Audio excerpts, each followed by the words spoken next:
Air compressor bad sound হচ্ছে, gas মারতাছে এবং overheat হচ্ছে।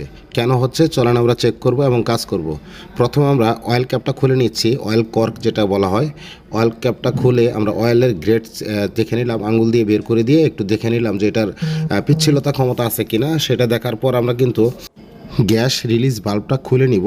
এই বাল্বটা দেখব এই বাল্বের কী অবস্থা। অনেক সময় এই বাল্বটা জ্যাম হয়ে যায়, যদি জ্যাম হয়ে যায় তখন এই কম্প্রেসারের ভিতরে গ্যাস উৎপন্ন হয়, যে গ্যাসটা বেরোতে পারে না, সেই গ্যাসটা কিন্তু অয়েল ক্যাপের সাইড দিয়ে বেরিয়ে যায়, সাথে অয়েল বেরিয়ে যায়। এটা জ্যাম ছিল, আমরা এটা পরিষ্কার করে লাগিয়ে নিচ্ছি।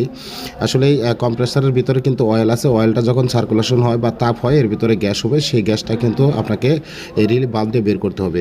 আমরা অয়েলের লেভেলটা চেক করে নিলাম, অয়েল দেখে তো কম আছে, আমরা একটু ইঞ্জিন অয়েল যেটা কম্প্রেসার অয়েল এটা একটু দিয়ে নিব কম্প্রেসারের ভিতরে। অবশ্যই কম্প্রেসার অয়েলটা ভালো মানের ব্যবহার করবেন। আর আমরা তো জানি যে কম্প্রেসার লোহা দিয়ে তৈরি, আর লোহার প্রধান শত্রু কিন্তু ময়লা। অবশ্যই ধুলা ময়লা থেকে এটা পরিষ্কার রাখবেন, সবসময় পরিষ্কার যদি রাখেন তাহলে সার্ভিস টাইম ভালো পাবেন, লং টাইম সার্ভিস দিবে।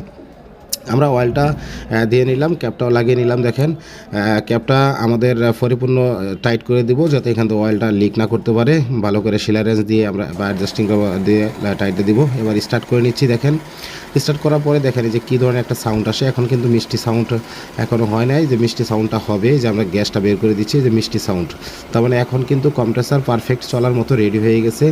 ভাই আপনাদের আবারও বলি, যেহেতু এই যন্ত্রটা আপনি ব্যবহার করবেন, দীর্ঘদিন যদি ব্যবহার করতে চান তাহলে এটা সঠিক মেনটেনেন্স করবেন, সার্ভিসিংটা সময় মতো করবেন। ধুলা ময়লা থেকে অবশ্যই দূরে রাখবেন, যদি ধুলা ময়লা পড়ে তাহলে পরিষ্কার রাখবেন। আর লোহার শত্রু কিন্তু ময়লা, এটা জানেন। ভাই ভালো লাগলে চ্যানেলটি সাবস্ক্রাইব করবেন পরবর্তী ভিডিও দেখার।